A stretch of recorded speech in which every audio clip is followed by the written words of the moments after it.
Buenas noches, bienvenidos a esta nueva entrega de la firma del disidente. Como sabréis, siempre que hay noticias de actualidad sobre el crimen de Alcácer, solemos hacer este espacio más breve, más condensado, en el que tratamos todas aquellas noticias o novedades que se acontecen alrededor del crimen del caso Alcácer. En la noche de hoy tengo, como de costumbre, la suerte de estar acompañado por mi compañera, por nuestra subdirectora, Eli López, a la que damos, o a la que doy, mejor dicho, la bienvenida. Eli, buenas noches, ¿cómo estás? Buenas noches, Manu. Pues bien, hoy aquí en mi tierra estamos de fiesta. Así que bueno, dispuesta a comentar todas las novedades del caso que tuvimos en la noche de ayer tras el reportaje emitido. Así es. También un saludo afectuoso a Lorena, que pues siendo día más o menos no habitual a la hora de grabar, pues no se nos puede unir, pero en las próximas entregas estará aquí de nuevo con todos nosotros. Yo, si quieres, Eli, antes de comenzar a comentar las novedades ayer acontecidas, principalmente podríamos referenciar esas declaraciones que se nos vendieron como exclusivas, y en cierto punto sí que lo son, de Miguel Ricard en el punto de mira, en 4. Me gustaría hacer, aunque imagino que toda la gente que nos oye ya lo sabe, una pequeña referencia a ese, entre comillas, evento que tuvimos la semana pasada aquí en mi localidad, en Torres de la Alameda, con Fernando García, con Paco Emilio y con Mar Romero, el director de la película 75 días. Tuvimos una serie de actividades. La más reseñable fue la visualización de la película de 75 días, por cortesía de Mar Romero y de la productora de la película, y una charla coloquio muy interesante con Fernando García, con Mar Romero y con Paco Emilio, que estamos ahora mismo trabajando en la edición, tanto audiovisual como sonora, y que esperamos, si todo va bien y podemos cumplir los plazos, que esté colgada el próximo viernes 5 de febrero a las 10 de la noche, tanto en nuestro canal de YouTube, en su formato audiovisual, como esa charla en formato sonoro en nuestro canal de iVoox. Yo ahora daré mi opinión, claro, obviamente, pero me gustaría, Eli, que dieses tu opinión sobre lo que vivimos la semana pasada, pues mañana, sábado ya, 7 días, aquí en Torres de la Alameda, en un local que el Ayuntamiento de Torres nos cedió de forma altruista y de forma generosa. Nos pusieron todas las facilidades. Desde aquí, pues el agradecimiento al ayuntamiento y en especial a Eduardo, al concejal de Cultura. El trato que nos ofrecieron fue maravilloso y su predisposición a poder realizar todas las actividades que teníamos planificadas, pues fue genial. Pues antes de dar mi opinión y de entrar un poco en el tema de lo que se vivió, sí creo que deberíamos de dar a los oyentes una pequeña explicación respecto a este programa que están esperando con sus preguntas de Fernando. Ya que nuestra idea este día era hacer la visualización de la película, hacer el coloquio y luego proceder a grabar la entrevista. Así es. Pero pues el evento duró más de lo previsto, pues porque en estas cosas es muy difícil controlar los tiempos y más cuando lo haces todo pues de buena fe, que no eres una televisión grande con tiempos controlados, que fuimos a comer, que obviamente pues Fernando necesitaba sus tiempos, Paco necesitaba sus tiempos, la película tenía su duración, pues hizo algún corte y tal, y todavía no dio tiempo a esta parte. Y claro, juntar a toda esta gente era muy complicado nuevamente, entonces pues por logística decidió grabarse otro día, pero que no se preocupen, que esto sigue en pie y que se va a realizar. Así es, que quede claro que la entrevista, la segunda parte de la entrevista, con todas las preguntas a nuestros oyentes, no la pudimos realizar el otro día por falta de tiempo. Al final, sabéis todos que por condiciones de esta horrorosa pandemia que nos ha tocado sufrir, pues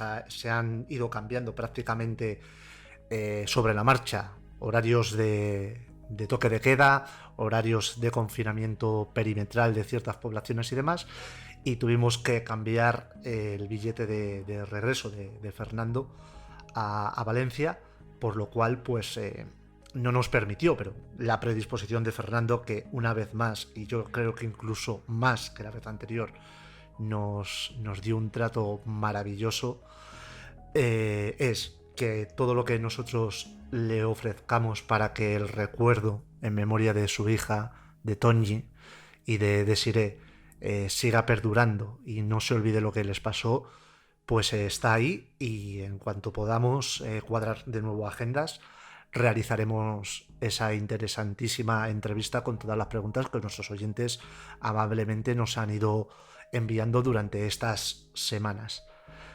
En cuanto a me gustaría, porque voy a romper una lanza en favor de la película de Mar Romero, que obviamente, siendo objetivo, no tendríamos por qué, en el hecho de que si la película nos hubiese parecido que no estaba a la altura, lo diríamos sin ningún problema. Sabéis que nosotros en ese sentido no nos casamos no nos casamos con nadie, pero yo he de reconocer que la película me sorprendió muy gratamente. Iba con unas expectativas bajas en cuanto a pensar que, como la mayoría sabéis, todas las referencias que hay al Alcácer a nivel audiovisual van por el mismo sendero, van por el mismo camino, y he de reconocer que la labor de investigación, de realización y de dirección que Marc ha tenido en 75 días, a mí, como seguidor del crimen de Alcácer, me pareció maravillosa. O sea, me gustó mucho, sinceramente. Creo que los actores interpretan ese drama, porque la película es un drama, es un auténtico desgarro al alma y al corazón en sus 2 horas y pico de duración. Lo interpretan de forma magistral, varios de ellos. Podría quizás reseñar, me gustó mucho los 2 actores que hacen de Miguel Ricard y de Antonio Anglés.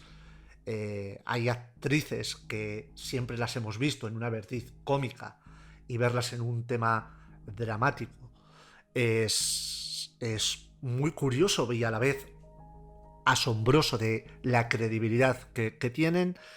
Y bueno, aunque no podemos dar detalles sobre la trama, sobre lo que sucede en la película, más allá de los 8 cortes que amablemente Marc nos ha cedido para poder enseñároslos el próximo viernes 5 de febrero, cuando subamos el programa, pues no podemos dar, por tema de confidencialidad con productora y demás, más detalles. Yo, sí, desde mi punto de vista sincero y objetivo, animo a todo el mundo que vaya a ver la película de 75 días, porque, reitero, os vais a sorprender muy, muy gratamente de la labor tan encomiable de investigación, de dirección y de realización que Mar Romero y su equipo han realizado sobre este crimen horrendo que trata en general nuestro podcast. Yo también voy a decir que tuve varios momentos con la película, ¿vale? Me senté detrás de Fernando, entonces claro, hasta ese momento yo creo que los nervios de organizar el evento, yo me tenía que desplazar, llevaba pues mucho movimiento y tal, no me paré realmente a pensar lo que era ver la película con este hombre delante, ¿no? Entonces claro, no hay... ante todo, a mí la película me encantó porque está tratando un tema muy duro con muchísima sutileza. Entonces, aunque no es que haya algo hiper desagradable que ver, y en esto Mar Romero estuvo muy acertado porque a veces menos es más, sí que es verdad que el hombre, claro, tenías delante a la persona que había vivido lo que se narraba en la película y impactaba. impactaba, porque pues siempre, ya sabes, los padres, ¿no? Yo qué sé, pues igual pude hacer esto y fíjate lo que hice, si hubiera hecho lo otro, pues igual no hubiera pasado. Entonces yo tenía todo esto en la mente. Cambiando de tercio, diré que a mí la película me pareció muy bien tratada, con muchísima delicadeza el tema. Las actrices y los actores en general me parecieron magistrales. Yo a Macarena Gómez es que como actriz me parece una... Le tengo mucho cariño a esta mujer porque me parece una actriz tremenda, me parece que en cualquier papel que está es que lo borda. Luego también explicarle a los oyentes que la película no intenta solucionar el caso Alcácer, se decanta por una versión o por otra, que lo vayan a ver como el que va a ver una película basada en, pero que distingan, es una labor, entre comillas, una visión artística llevada a la pantalla por parte de un director de cine que se dedica a ello. Así que tampoco vayamos pensando que nos van a dar nombres o que tal. Vamos a ver la película porque de verdad que refleja muy bien lo que pudieron ser aquellos días. Yo sinceramente iré a verla al cine otra vez, porque me apetece verla en un contexto en el que esté menos preocupada por todo lo que está pasando y mucha atención al atrezo y a los detalles de la película, porque de verdad que creo que merecen la pena, que han hecho un trabajo excelente y que lo merece. Por otro lado, decir que la persona de Mark Romero me sorprendió mucho en persona. La cercanía con que nos trató, la amabilidad, bueno, pues que son de agradecer y también quedé muy gratamente sorprendida por ello. Así es. Bueno, antes de pasar ya a desgranar las novedades o el programa de ayer en el punto de mira, simplemente como colofón a esta parte, ir a verla en el cine de nuevo, sí, por supuesto que sí, pero es un trago complejo y difícil de pasar una vez. Pasarlo dos no va a ser plato de buen gusto, por lo menos para mí. Yo personalmente hubo un momento en el que sentí, y que se me entienda, cierta culpabilidad. Hablo de mi persona, por tener allí a Fernando viendo una recreación de aquello, ¿sabes? En un momento puedes llegar a pensar, pero qué diablos estamos haciendo. Pero por suerte, pues mira, Fernando yo se lo expliqué y se lo dije: oye, Fernando, si tú en algún momento quieres que lo quitemos o que cortemos o tal, pero como tiene esa costumbre con nosotros, que volvemos a reiterarlo, no sé si es que le hemos caído en gracia, pues nos dijo que no, que él estaba agradecido, que bueno, que es una recreación ficticia de una realidad y que, vamos, yo cerraría este apartado con la frase de Fernando, y lo podréis escuchar en la charla coloquio cuando una vez la editemos. A la pregunta de Fernando, que creemos que es una persona que no tiene pelos en la lengua y no se casa absolutamente con nadie, en la pregunta a Fernando de Fernando, ¿te gustó la película? Fernando sinceramente dice que sí, que le gustó. Entonces, para mí, personalmente, si os la tuviese que vender, sería ese el resumen, que a Fernando García la película le gustó. Yo me quedo con una imagen, y es que al poquito de acabar, cuando nos levantamos, le dio una palmadita a Marc Romero y le dijo: muy buen trabajo. También, cierto. Dicho todo esto, vamos a tratar el tema del programa en el punto de mira, que, como todos sabréis, pues ayer, jueves por la noche, cerca de las 11 menos cuarto, el Canal 4 emitió un documental o un capítulo, lo podéis llamar como queráis, sobre el crimen de Alcácer. En el mismo, con el título, creo recordar, de Los huesos de Alcácer, venían a hacer un totum revolotum de varias informaciones que en los últimos meses se han acontecido sobre el crimen de Alcácer. Todos sabemos, y de hecho, bueno, nosotros más que nadie, lo del hallazgo, cuanto menos curioso, por parte de un seguidor del documental de Netflix y de Cuarto Milenio, del hallazgo de unas falanges en la fosa de la Romana de forma, presuponemos que fortuita. Lo que aconteció con el análisis de esas falanges, que se halló ADN, como recordaréis, pues Fernando García nos dijo en nuestro programa el día que fuimos a entrevistarlo a Valencia que esas falanges pertenecían a su hija Miriam. Y bueno, pues todo eso ha seguido creciendo y nosotros os lo hemos ido narrando casi en tiempo directo, con el hallazgo hace 15 días de Miguel Ricard por parte de la Policía Nacional en un piso ocupa en Madrid.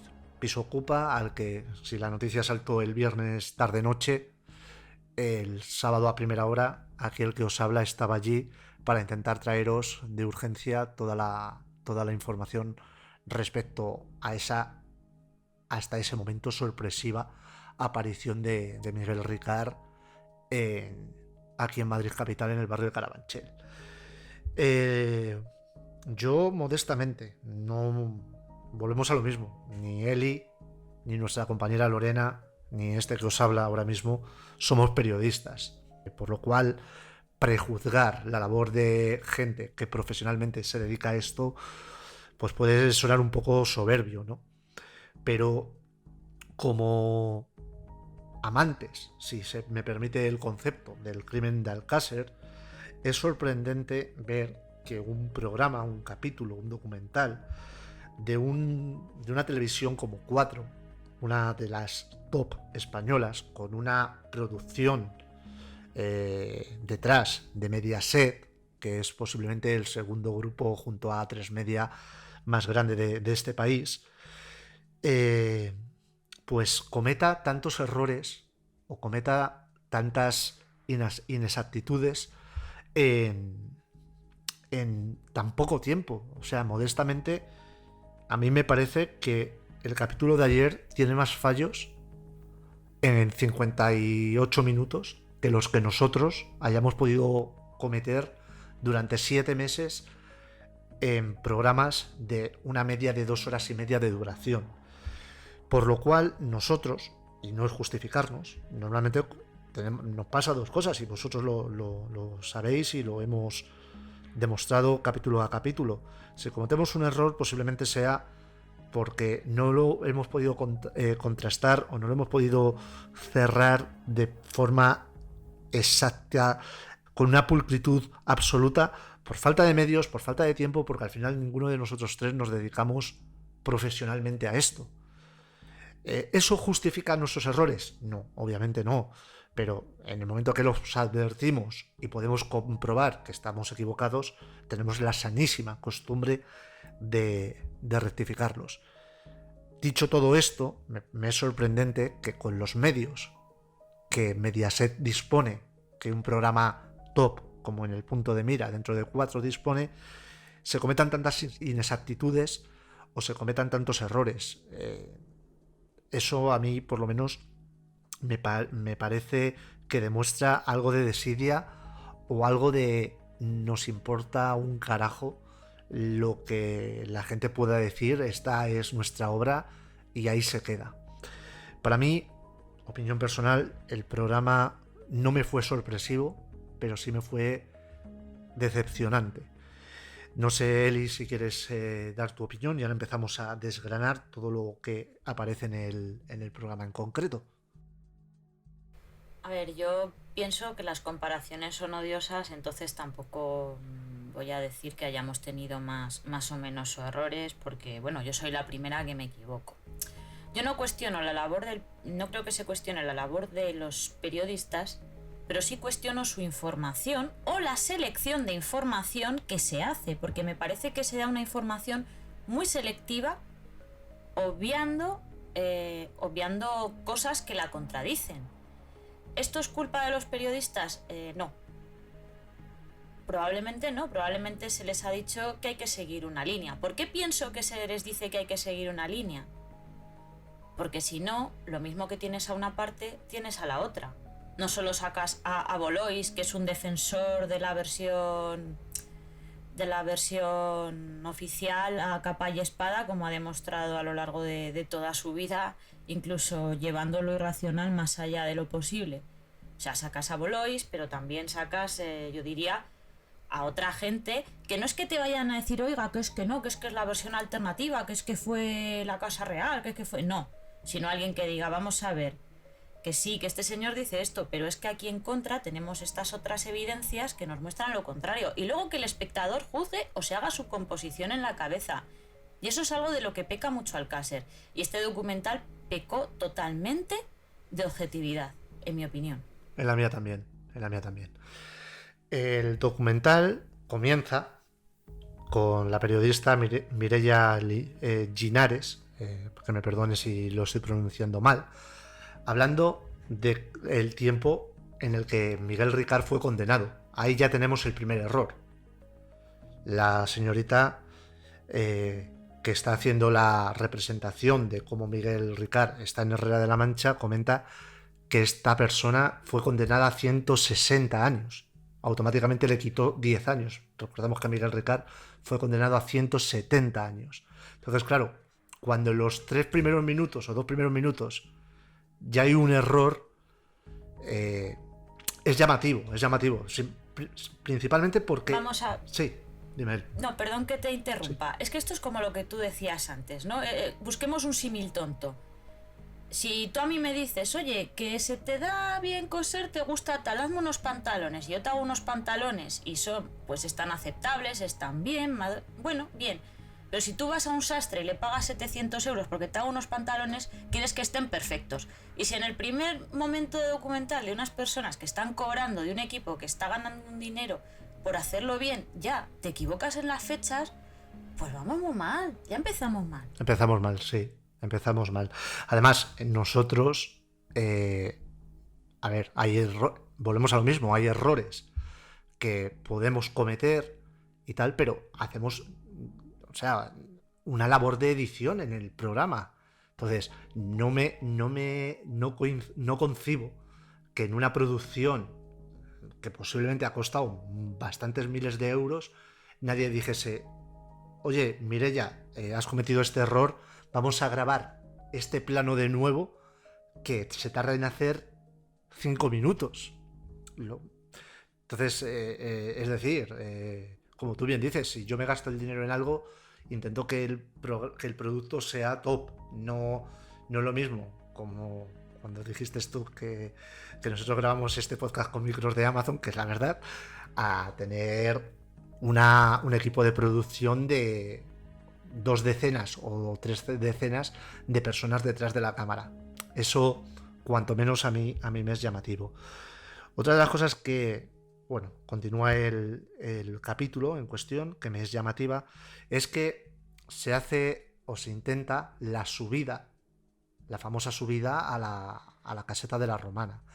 Ahí aparece un compañero de esta periodista que va haciendo el trayecto y llega un momento en el que no puede seguir con el coche, lo cual viene a hacer un símil o una referencia a esa teoría o a esa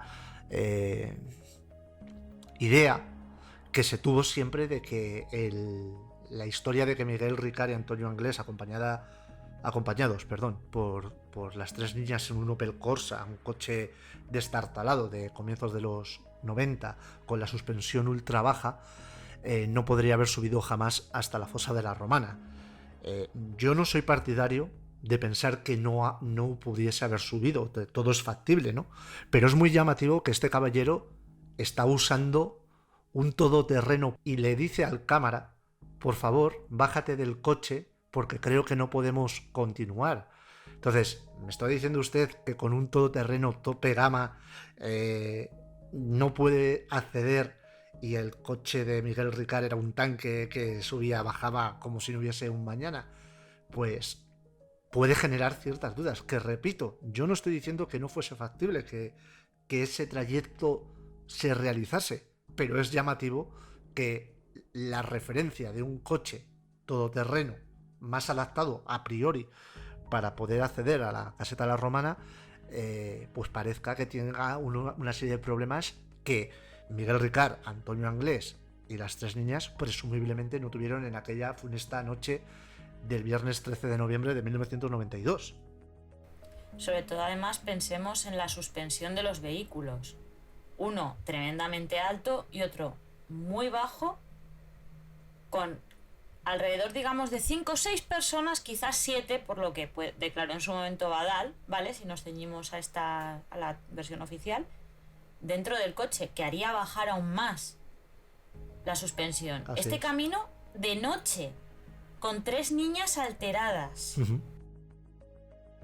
Que luego el periodista, de hecho, sale andando por lo que es el paraje de la Romana y tal, y dices, pero si es que va de día y tiene que mirar sus pies para poder andar. De hecho, yo no sé si recuerdas, Eli, una imagen sería el año 2000 aproximado, creo que era el año 2000, de Fernando García en el paraje de la Romana, que baja el hombre desde la fosa a las casetas andando y se tropieza y casi se cae, que está referenciado en una imagen desde atrás de él, que me suena que incluso en el documental de Netflix sale. La orografía del paraje de la Romana hace complejo el transitar por allí. De día, de noche lo multiplicamos por 4, por mucho que supuestamente, y si nos ceñimos a la versión oficial, Antonio Anglés fuese con una linterna delante y Miguel Ricard con una linterna detrás. No es un paraje muy agreste como para no sufrir cualquier mínimo percance. Y con 3 personas en shock. Porque obviamente no es que fueran 5 personas totalmente confiadas allí a pasar la noche y bueno, bien, por aquí. No, había 3 niñas secuestradas que ya tenían una edad. Así es. Como para revolverse, como para gritar, y que en esa situación yo pienso que lo hubiesen hecho. Pues sí. A mí sinceramente me parece muy complicado. Yo también. Otra de las cosas que se comentan en el documental es que se toma declaración a José Domingo Monforte, abogado de el, entre comillas, famoso Rubén Darío Romero Pardo. Este caballero habla de la figura de Antonio Anglés, y es curioso que este caballero viene a reiterar esa teoría o esa figura de que Antonio Anglés prácticamente era la reencarnación del diablo en persona, una persona violenta, agresiva, posesiva, dictatorial, o sea, todos los adjetivos que podamos encontrar en un volumen de la enciclopedia Calvé en cuanto a adjetivos de la malicia humana, recaían en el contenedor de la figura de Antonio Anglés, según este caballero. Y también se hace referencia a un dato bastante llamativo, y es que en ese símil de qué podría haber pasado si las cosas se hubiesen, entre comillas, ejecutado bien, se habla de ese permiso que el 5 de marzo de 1992 se le da a Antonio Anglés, por el cual él ya no regresa a la Modelo de Valencia, y pues desde el mes de marzo, Antonio Anglés vive a sus anchas, entre comillas, libremente.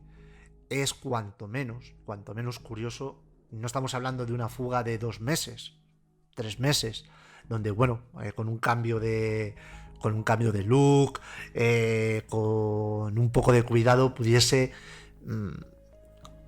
digamos, saltarse esos controles policiales o de Guardia Civil. Estamos hablando de prácticamente 6-7 meses hasta que se cometen los horrendos crímenes de Alcácer, presuponiendo la participación de Antonio Anglés en los mismos.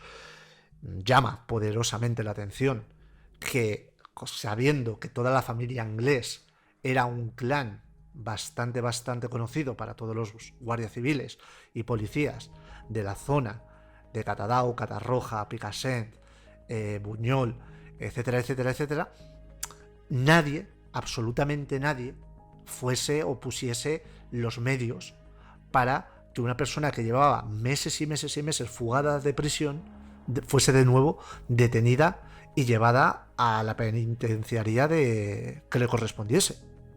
A ver, a mí en este aspecto de este señor, de Domingo Monforte, sí, me llaman bastantes cosas. Primero él dice que Antonio es un psicópata.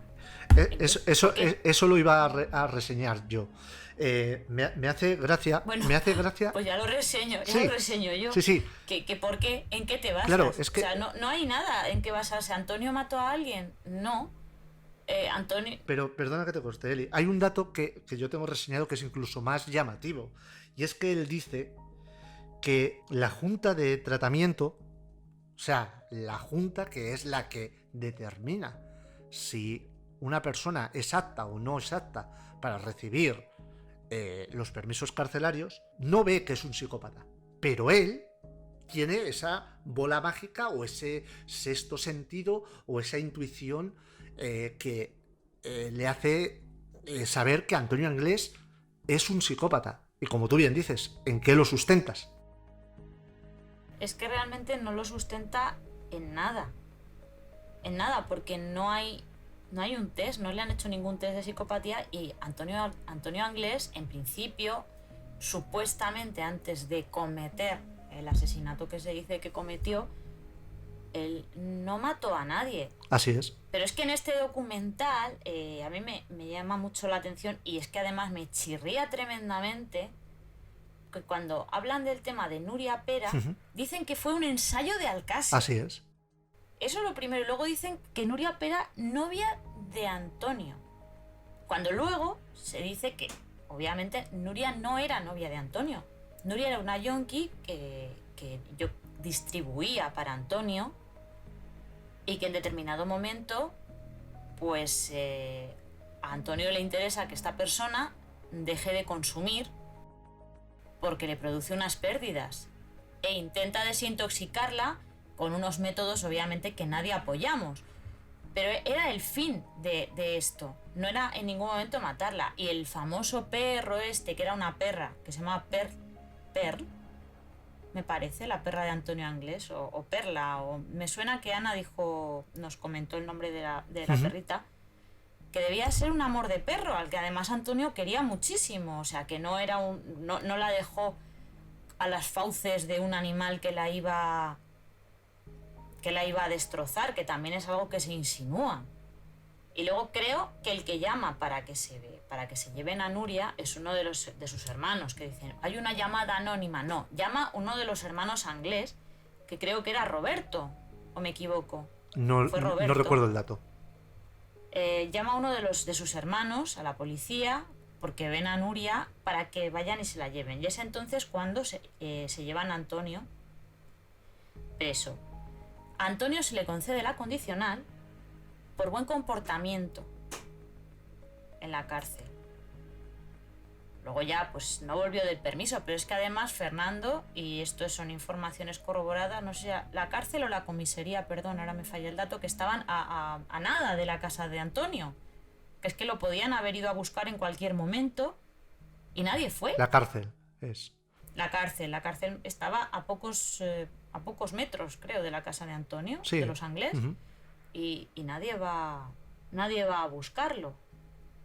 De hecho, lo que no se tiene en cuenta, y el señor Bolois quizá debería mirar, es que Kelly en sus primeras declaraciones dice que no ve a Antonio desde octubre, con lo cual Antonio ya había desaparecido antes del crimen de las niñas. Ahora vamos con el tema de Jerónimo Bolois, del cual voy a intentar ser lo más educado posible, aunque toda la gente que nos haya o que nos siga en Twitter habrá visto, pues bueno, dos formas de tratar a otra persona que piensa diferente entre este crimen, en cómo se le trata por nuestra parte, a cómo nos trata él por la suya. Tampoco le quiero dar más importancia porque sinceramente creo que no la merece y flaco favor nos hacemos hablando de este caballero. Pero Hablando de eso que tú reseñabas, Eli, del tema del ensayo, o esa teoría de que es un ensayo del crimen de Alcácer, parece que es lo que hablábamos a un comienzo, el cuento una parte, pero omito otra.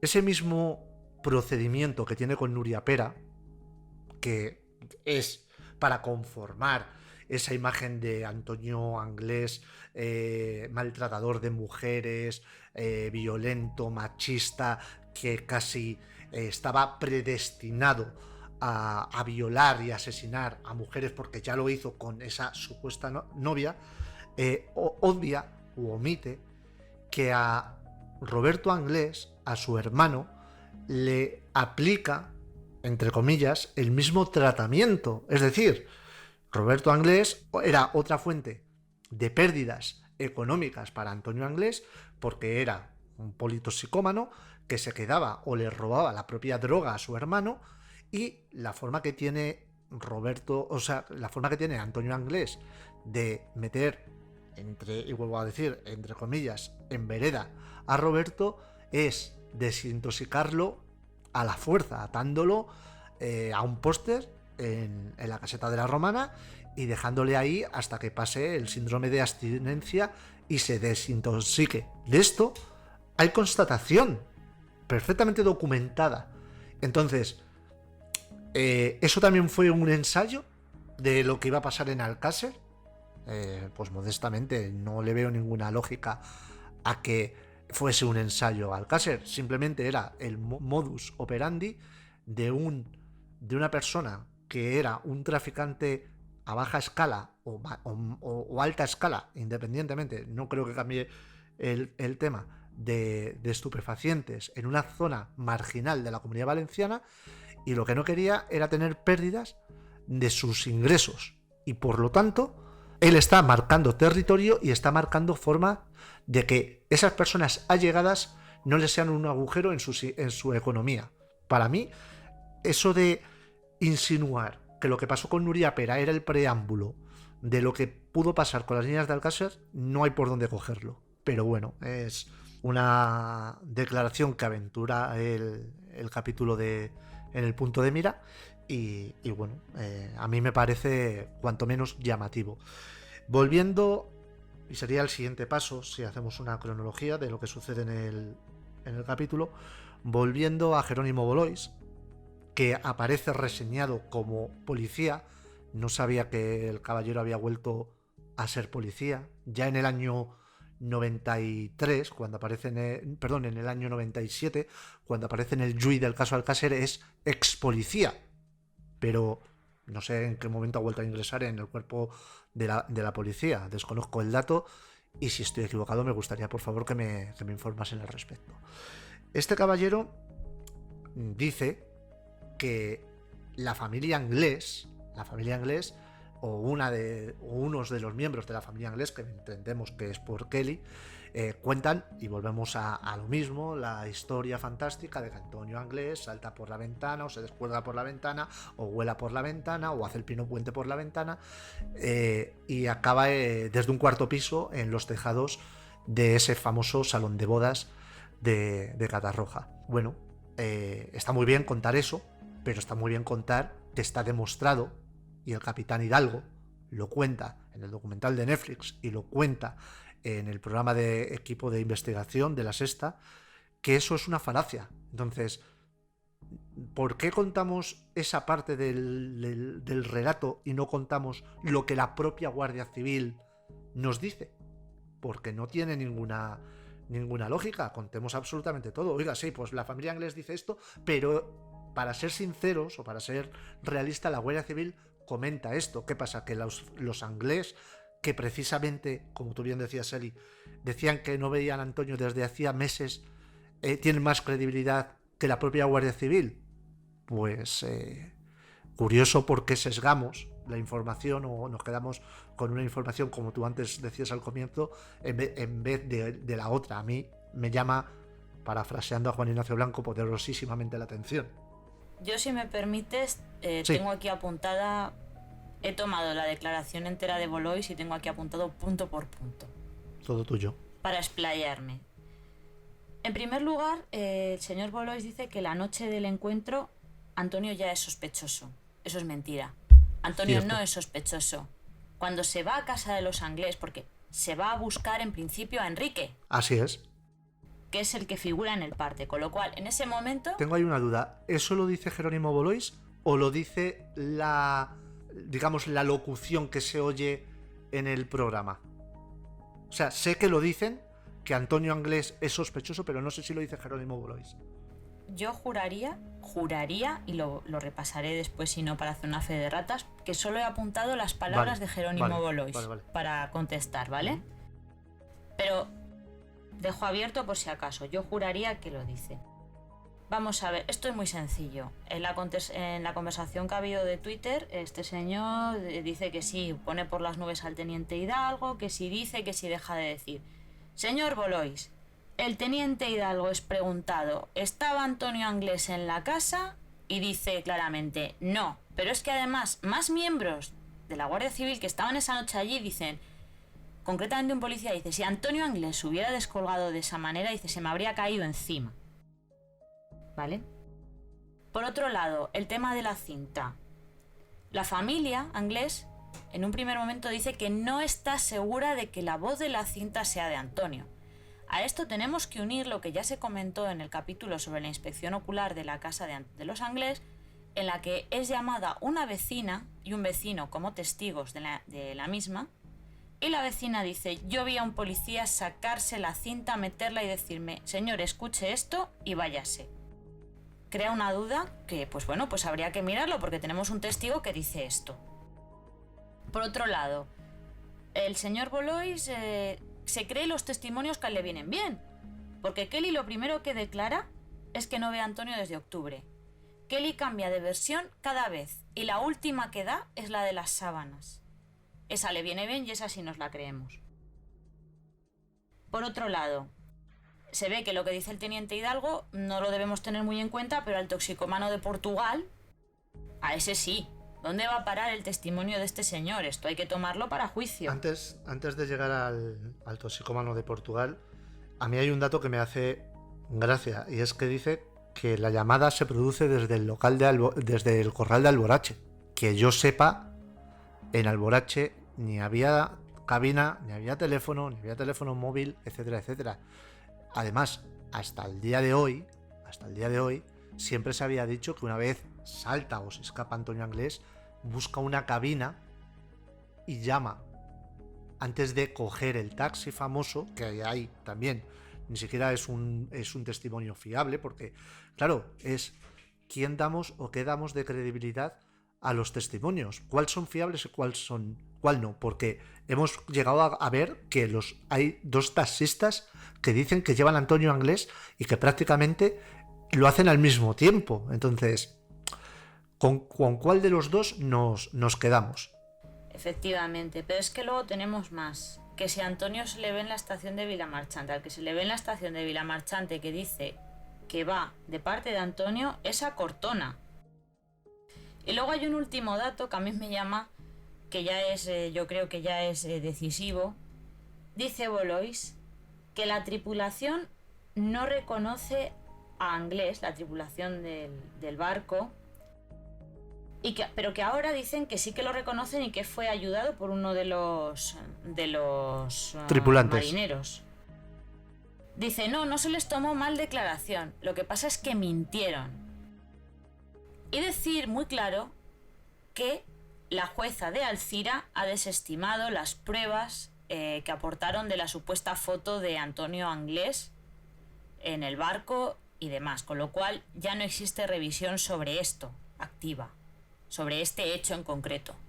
No, poco más que añadir, Eli. Simplemente sobre estas declaraciones de Jerónimo Bolois, a mí me es sorprendente que él sentencia, como suele hacer habitualmente, sentencia con una frase que pretende que sea lapidaria, ¿no? Que es que el único fleco que hay en el caso Alcácer abierto es la localización de Antonio Anglés, cuando la propia sentencia, el propio sumario sigue abierto y se habla del posible o de la posibilidad de que otro u otros participasen en el crimen, que este caballero diga que el único fleco abierto es la localización de Antonio Anglés, pues me parece que es faltarle a la verdad. Me parece que es no ser sincero con la realidad del crimen de Alcácer ni objetivo. Cuando, y ahora lo vamos a unir en ese momento en el que Francisco Echeverría comenta ciertos aspectos de cómo se hicieron las diligencias del levantamiento de los cuerpos. Hay tantas y tantas incógnitas y errores que se diga que el único fleco posible es la localización de Antonio Anglés. A mí me chirría que cuando después de 27 años se encuentra el año pasado unas falanges en la fosa de la Romana, cuando se ha subido centenares o cientos o miles de personas en estos casi 30 años a la zona y no se ha encontrado nada, y de repente aparecen 4 falanges y no se decide hasta el momento hacer un nuevo cribado ante la posibilidad de que hubiese más restos óseos de las niñas allí, reitero, que el único fleco que hay es dónde está Antonio Anglés, pues me parece dantesco. Pero hasta aquí mi opinión y mi valoración sobre lo acontecido con este caballero hoy. A mí luego en algún momento me gustaría hacer algunas apreciaciones sobre el testimonio de la persona que encontró los huesos.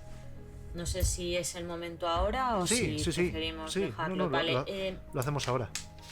Es que yo tengo en mis apuntes, viendo el documental, ¿vale? Entonces como este chico que encontró los huesos, oye, Vicente, para el que todo nuestro respeto y todo nuestro aprecio, entre comillas, porque no lo conocemos, quiero decir, nuestro respeto. Sí. Pero yo tengo que ser sincera con lo que escucho, y yo de este señor he escuchado 2 versiones. Porque le escucho decir, la primera que se da es que él sube a la Romana como respeto, que se sienta a almorzar allí y que observa los 3 huesecitos que están no dentro de la fosa que está cercada, sino fuera. Así es. A nivel de tierra. Pero sin embargo, en este documental le oímos que sube a la fosa y que tiene que escarbar y que escarban alrededor. Y es cuando aparecen. ¿Dónde estaban realmente? ¿Escarbó esta persona y encontró los huesos? ¿O se sentó y los apreció a nivel de suelo? Ya tenemos 2 versiones, cosas que en Alcácer aparecen. Y este chico, vamos a ver, que ha sido hace nada. Quiero decir, que no es que se haya dado lugar a que haya pasado mucho tiempo. Luego, para empezar, este chico, no tiene que yo sepa, no tiene ni idea de medicina. Tú, hasta donde sabemos, ¿no? Hasta donde sabemos, no. Tú en la tierra reconoces 3 falanges, 4, perdón, una que son súper pequeñitas, que tienen que están de color marronáceo, menos una que está blanca, porque, y esto lo voy a unir, al final del documental, que bueno, ya iremos luego de manera más detallada, con un geólogo y el otro que era, y un forense. Con un geólogo y un forense que entierran unas falanges y una pata de un animal, que dicen, bueno, que se la han llevado otros animales, que hacen el seguimiento. Cuando están desenterrando dicen, es que se puede confundir las falanges y lo dice un forense. Se adhieren a la tierra y a las piedras. Pues ¿cómo es posible que aparezcan tan limpias y que encima las reconozca y estén tan nítidas? No, es que de hecho el propio forense le cuesta incluso distinguir, y hay uno de los huesos que no se encuentran, o que no encuentra este forense. Por otro lado, ¿cómo es posible que haya un hueso tan blanco y 3 huesos tan oscuros? Y esto hago la pregunta, que igual lo está escuchando algún oyente que tiene conocimientos y me lo puede rebatir y me puede decir, oye, mira, pues aparecen en ese estado debido a esto. Y luego Eso, realmente habría que, si han aparecido estos huesos, yo creo que habría que hacer un cotejo para ver a qué mano proceden.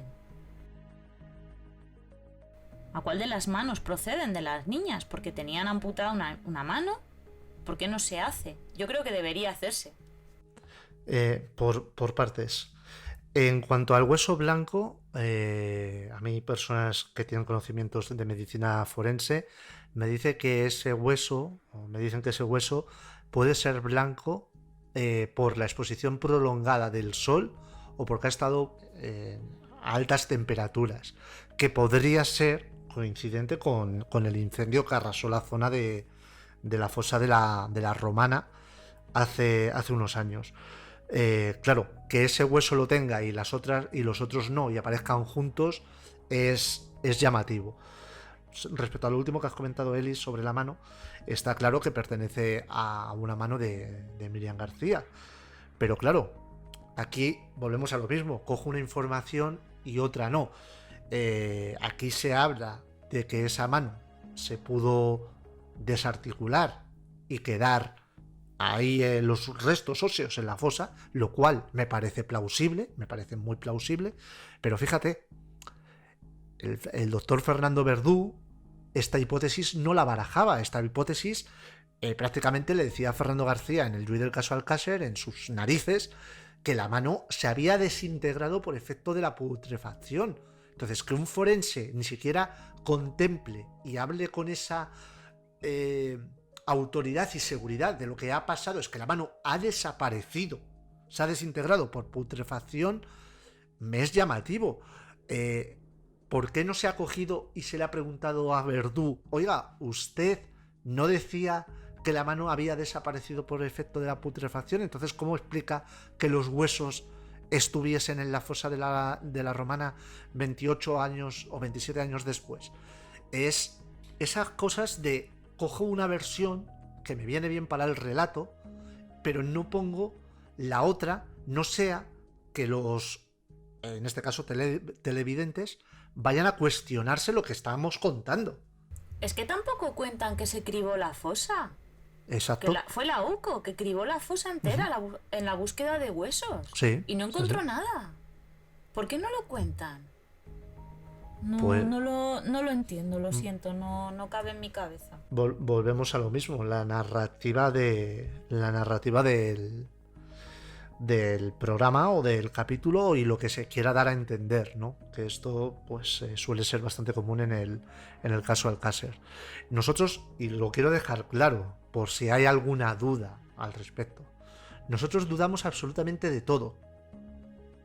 Y no con ello estamos diciendo que una versión sea verdad o una versión sea mentira. No, caballeros o señoritas.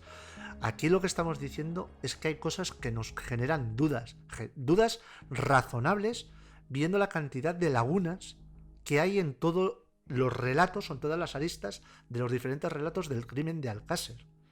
Pero sobre todo, en esa versión oficial que se ha querido vender como la verdad de lo que sucedió y que es posiblemente la que más lagunas tiene. Entonces, esa es la diferencia.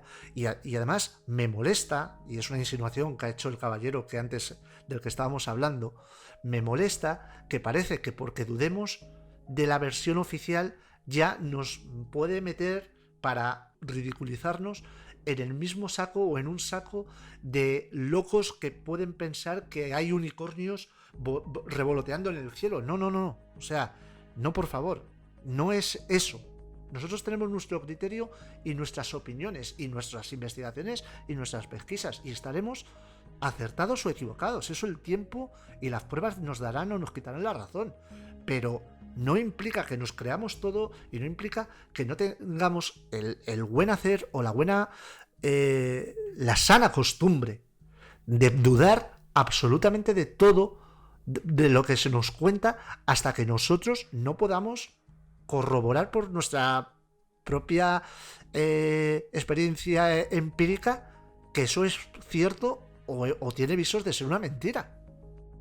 De hecho, en mitad del documental se dice que bueno, que por distintas cuestiones que ellos plantean, hasta ese momento que ya hemos dicho, que la versión alternativa, que no es versión alternativa, son versiones alternativas, porque puede haber mil y una que no tienen que ser la oficial, que se empequeñece. Cuando yo creo que a día de hoy la que se está empequeñeciendo cada vez más es la versión oficial. Totalmente de acuerdo. Y por otro lado, a mí lo que me parece de este señor, que cuando no lleva la razón o cuando le rebaten, pues lo que intenta ridiculizar, me parece que hay que ser un auténtico cafre y muy negado para las labores de investigación cuando ves un montón de pruebas y sigues encerrado y queriendo ridiculizar a la gente que te plantea cuestiones que son bastante razonables y para las cuales no tienes respuesta satisfactoria. Así es. Bueno, normalmente dicen que ofende quien puede, no quien quiere. Ya está. Si él se cree que por mencionarme con un disminutivo coloquial de mi nombre va a ser más o menos dañino para mi persona, realmente no. Dice más de él. ¿Sí, Ali? No, que simplemente iba a decir que yo realmente cuando iba a hablar a este tipo no me ofende, es que no me ofende, me da vergüenza. Me da mucha vergüenza. Dice más de él que de nosotros, la forma en la que trata a todas esas personas que educadamente, como ha sido nuestro caso, le intentamos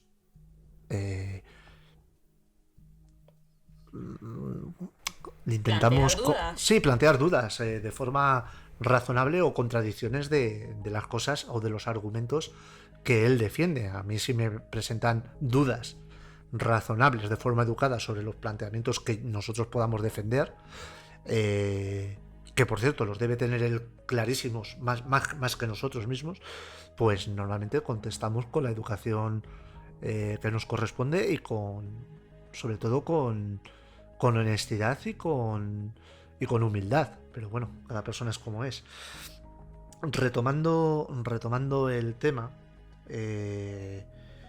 hay el equipo del programa va hasta donde vive Neusa, y hay una cosa que a mí me llama muchísimo la atención, y es que Neusa dice que Antonio no era malo. Antonio no era malo. Tenía un pronto como todos. Eso es claro, lo que dice Neusa. Claro, después de haberlo puesto como lo han puesto.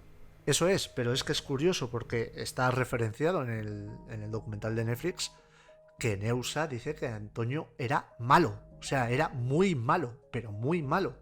Y ahora Antonio no era malo. Entonces, ¿a quién creemos? ¿Y por qué creemos? Vamos a ver, por un lado, Mauricio, en el juicio, se presenta a las puertas del juzgado y dice al que le quiera escuchar que a su hermano lo han matado unos sicarios. Así es. Luego tenemos a Roberto,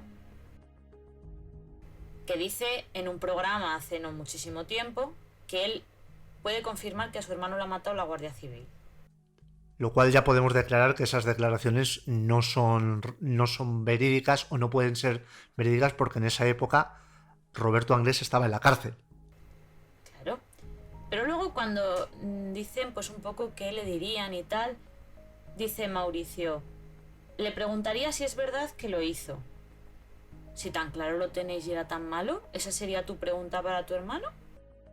Prosiguiendo con la narrativa del programa, en el punto de mira, iríamos a cuando aparece Francisco Echeverría, un forense o antropólogo forense, tampoco exento de polémica, pero al que se le suele atribuir una pulcritud importante en todos sus métodos, ¿no?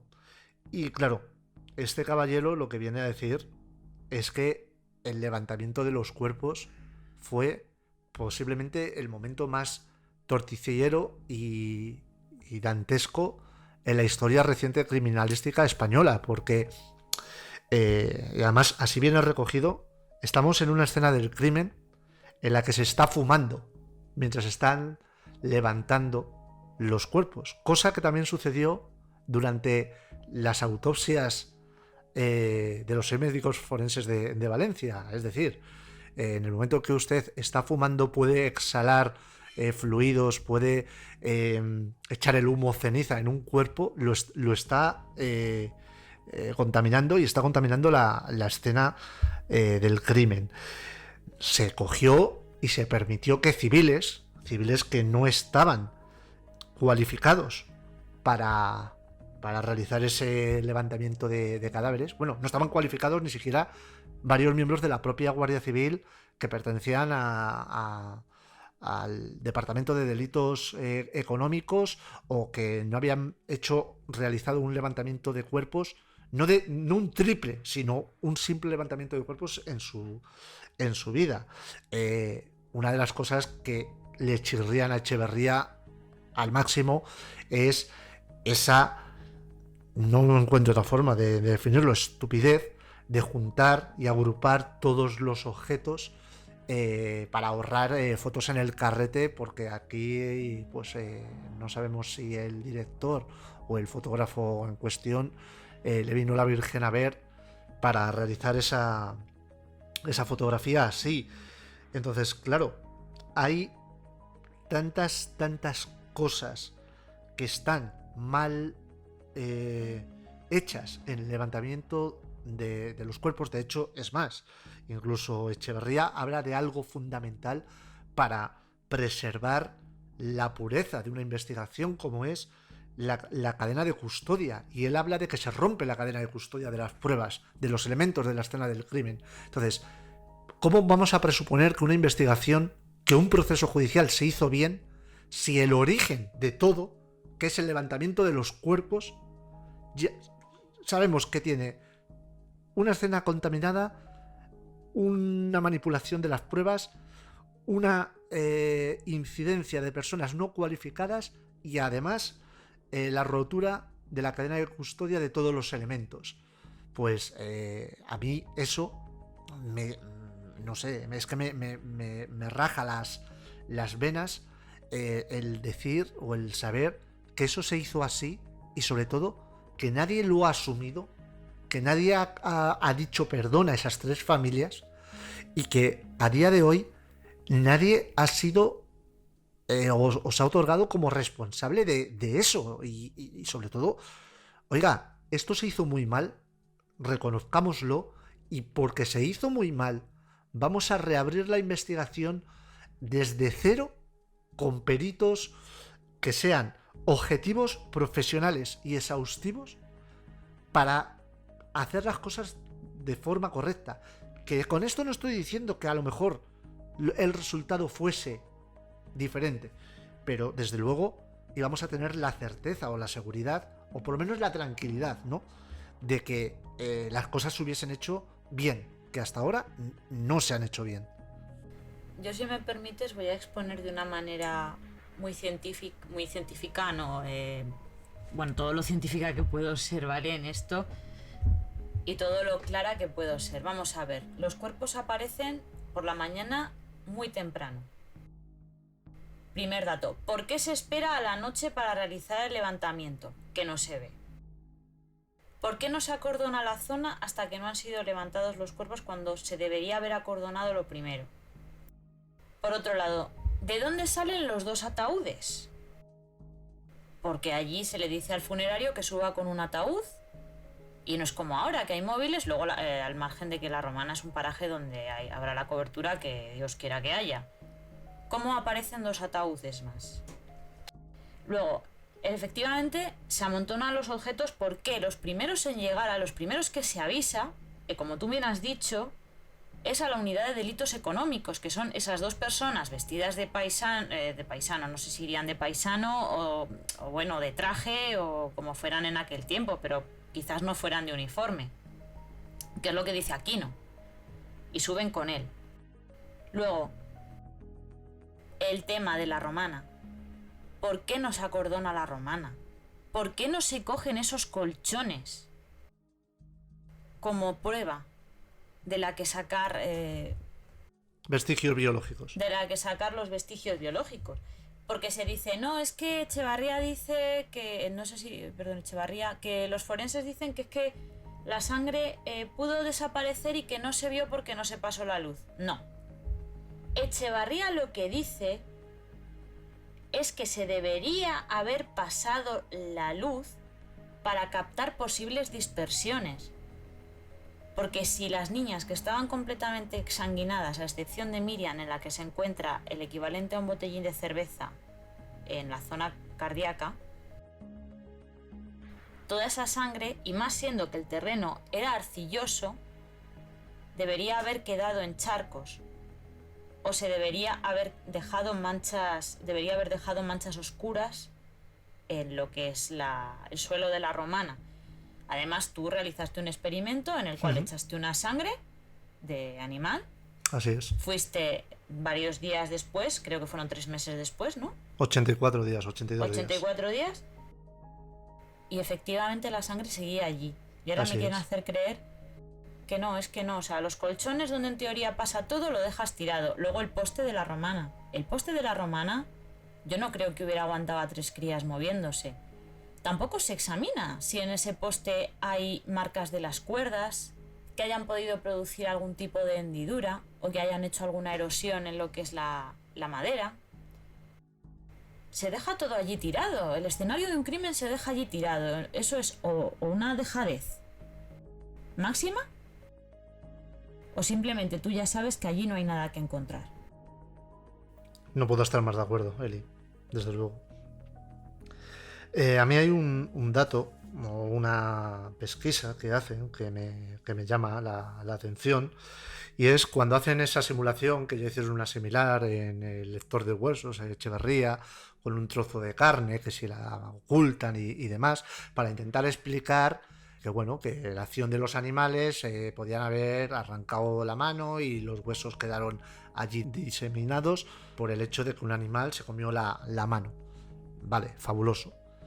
Pero estamos hablando de que el cadáver que está más encima, que es el de Toñi, no le falta ninguna mano. Que al que le faltan las manos es al cadáver, o uno de los que le faltan las manos, es el cadáver de Miriam, que es el último que está enterrado.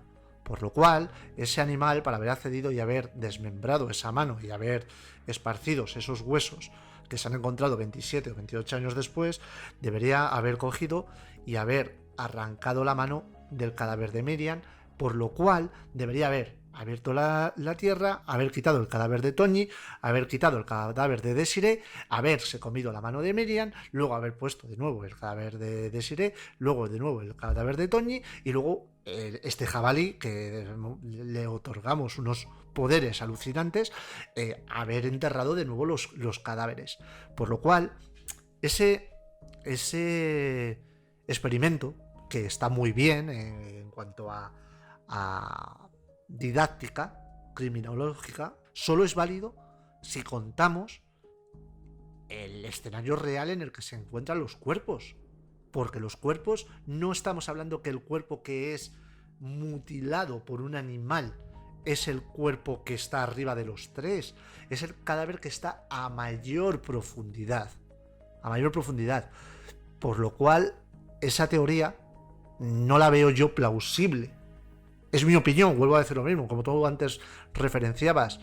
Si estoy equivocado y hay alguien con conocimiento forense que nos lo puede hacer saber y explicar y nos puede ilustrar en este sentido, pues encantadísimos de que lo hagan, ¿no?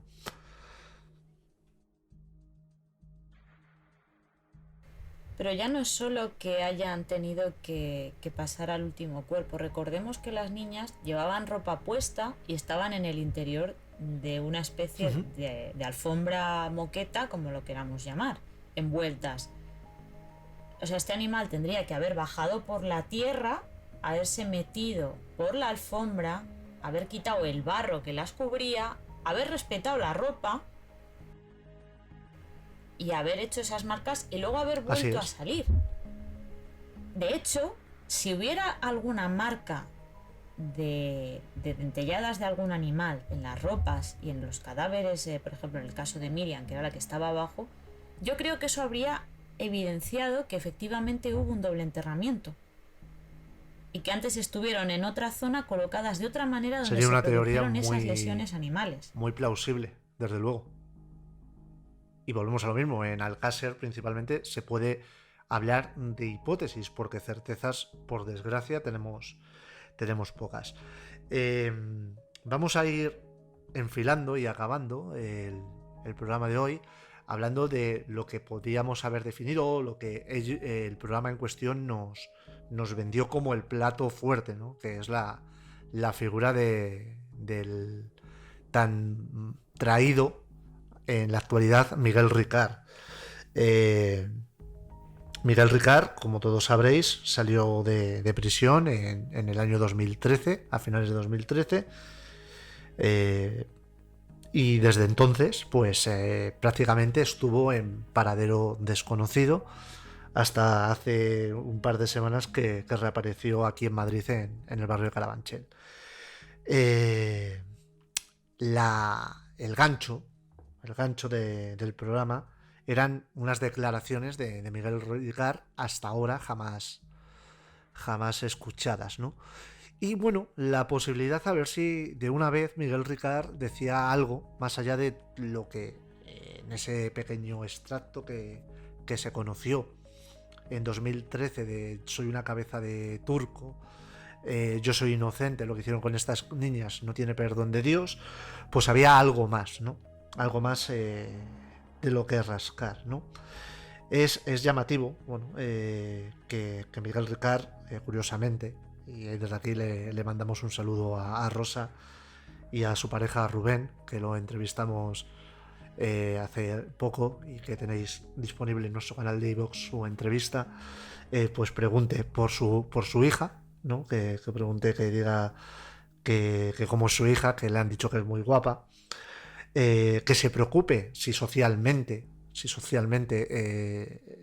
la sociedad española lo considera un monstruo, que él diga que la gente no tiene ni idea de cómo es, porque él no es una persona violenta, y bueno, que él se haría la prueba del total sódico para demostrar su inocencia.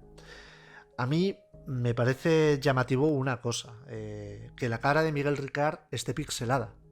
Y me explico el porqué. Miguel Ricard es una persona pública.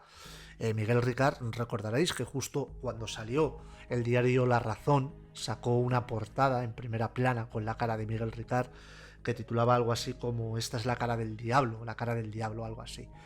Por lo cual, a día de hoy, y estamos hablando 7 años, tener la imagen de Miguel Ricard pixelada me es llamativo. No sé, a mí me hubiese gustado ver la expresividad en la que Miguel Ricard comenta ciertas informaciones, para ver o para poder atisbar que expresan sus ojos, que expresan sus facciones en la cara. También me llama la atención, ¿no? el hecho de que Miguel Ricard sustente en las declaraciones de Fernando García, curiosamente esas declaraciones que hizo en nuestra entrevista, de que él siempre había pensado que Color, o las furgonetas de Color, tenían algo que ver con la desaparición de las niñas, ¿no? Y me es llamativo, ¿no? que Ricard haga esa declaración, porque no habla de prohombres o no habla de poderosos. Él apunta en esa dirección de Color, o la gente relacionada con la dirección de Color. Y sobre todo me llama la atención el sustento, ¿no? El sustento que da casi en su defensa de que Fernando García, de hecho él llega a decir, o lo llama Fernando de forma coloquial, pues es que Fernando lo tiene todo muy bien atado, y Fernando tacatá, preguntarle a Fernando. Entonces, bueno, me parece, a mí por lo menos, llamativo, Eli. No sé si tienes tú algo que añadir aquí respecto a esas declaraciones de Miguel Ricard, o lo que se ve en estas declaraciones recogidas por el programa ayer.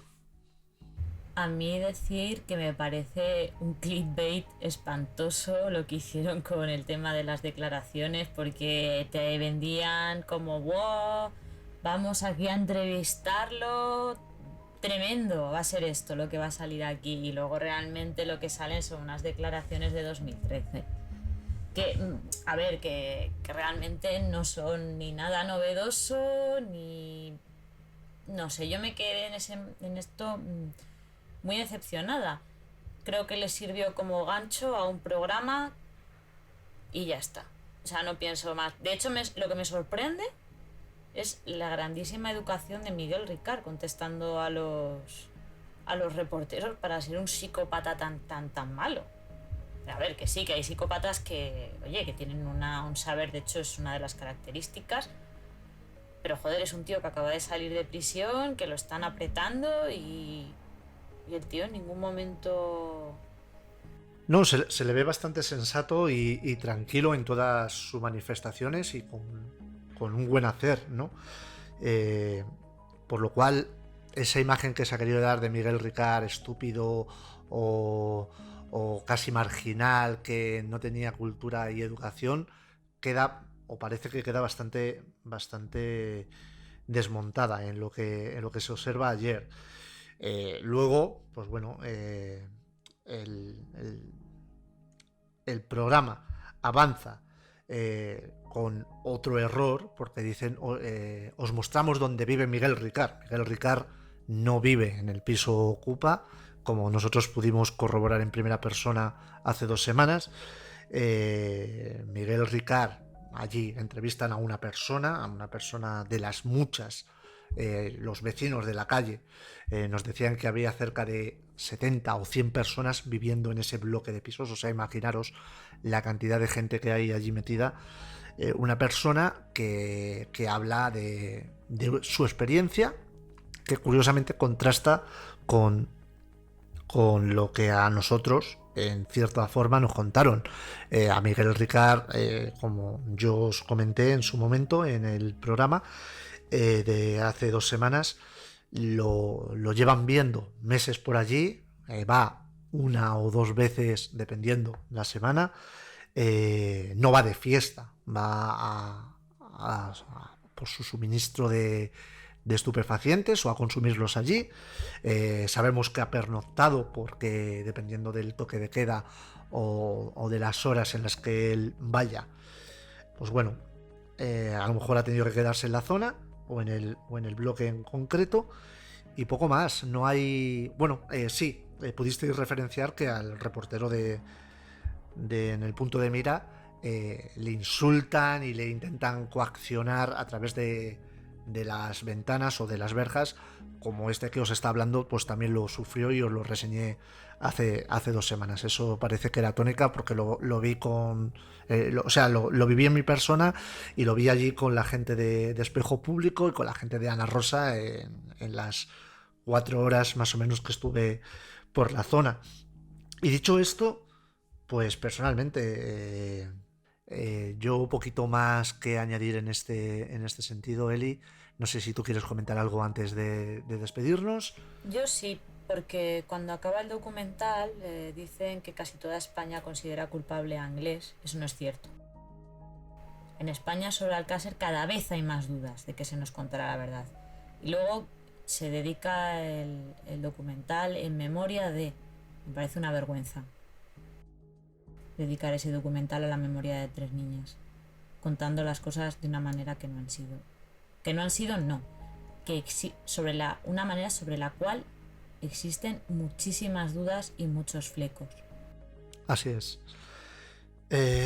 Bueno, yo, como muestra un botón, se dice, ¿no? Normalmente, cuando se hizo la encuesta, que posiblemente es la única encuesta que tenemos como referencia, que no quiere decir esto que sea verdad, pero la encuesta que hizo Iker Jiménez en ese Milenio Live, al que llevó a Fernando García y a Luis Frontela hace creo que ya 2 años, o en septiembre hará 2 años, 1 año y medio, me parece que el 98 o el 99% de las personas encuestadas, y de hecho fue muchísima gente la que participó, hasta el punto que se les saturaron los servidores. Pues el 98% de la gente creía que la versión oficial era una mentira y que en alguna de las aristas de las múltiples teorías alternativas estaba la verdad del crimen de Alcácer. Como tú bien dices, decir ayer que la opinión mayoritaria de la sociedad española es creer que Antonio Anglés participó, pues a mí cuanto menos me parece de dudosa credibilidad.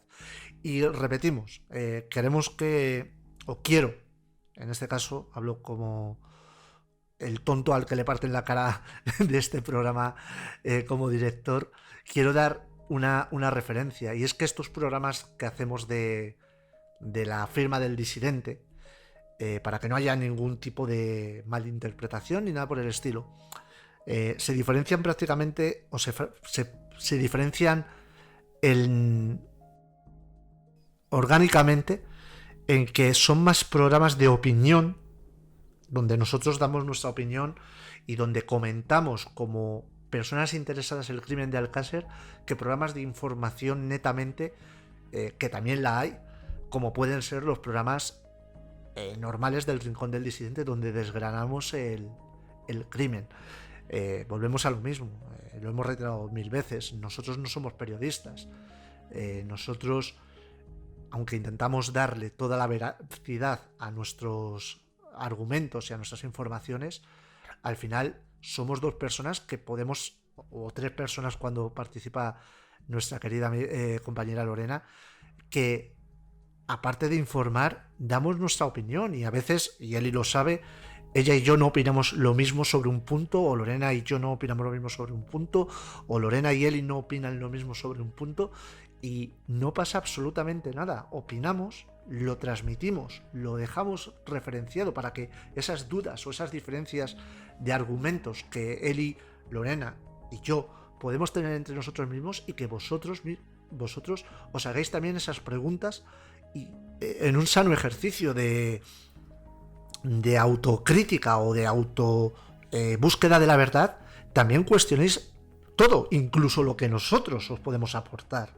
Entonces, creo que en ese sentido me gusta dejar las cosas claras para que nadie se piense, porque no lo somos, que nuestras informaciones o nuestras aseveraciones o nuestros comentarios son la verdad del caso Alcácer.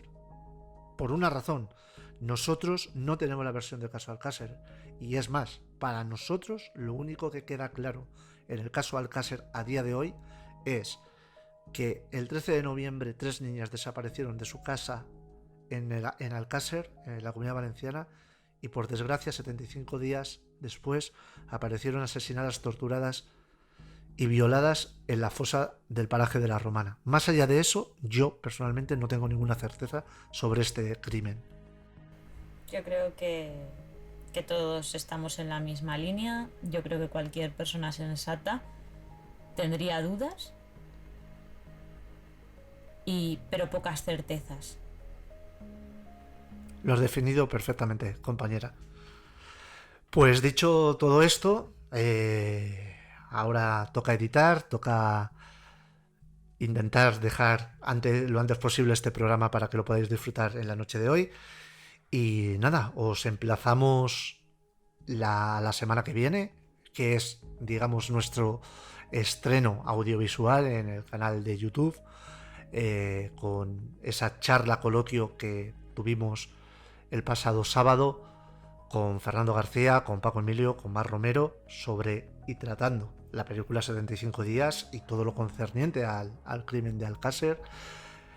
Os podemos, como hemos hecho antes, adelantar que gracias al buen hacer de Marc nos cedió 8 cortes de la película que vais a poder ver en exclusiva el próximo sábado en nuestro canal de YouTube, que habrá una versión, como hemos comentado antes, también solo de audio para colgarlo en iVoox, y esperamos pues que atentamente lo veáis de forma masiva, lo escuchéis de forma masiva, y vuestros comentarios en todas nuestras redes sociales, que como sabéis son Twitter, Facebook y la caja de comentarios de la comunidad de de iVoox y en nuestro canal de YouTube, e interactuar con todos vosotros, que para nosotros siempre es todo un placer. Pues sí. No puedo apuntar nada más a lo que ya has dicho, suscribo tus palabras. Desde aquí, pues mandar un agradecimiento muy grande a Rubén y a Rosa, que no lo hemos dicho, por el programa, por concedernos el programa pasado, ¿de acuerdo? Que ha tenido una grandísima aceptación entre vosotros, que os ha encantado y que eso, Rubén, Rosa, muchísimas gracias por confiar en nosotros para hacernos eco de vuestras declaraciones. Así es, Eli. Pues nada, disidentes, os deseamos muy buenas noches. Esperamos que este programa sea de vuestro agrado. Pasad muy buena semana. Nos vemos el próximo viernes 5 en el Rincón del Disidente. Buenas noches, Eli. Buenas noches, disidentes.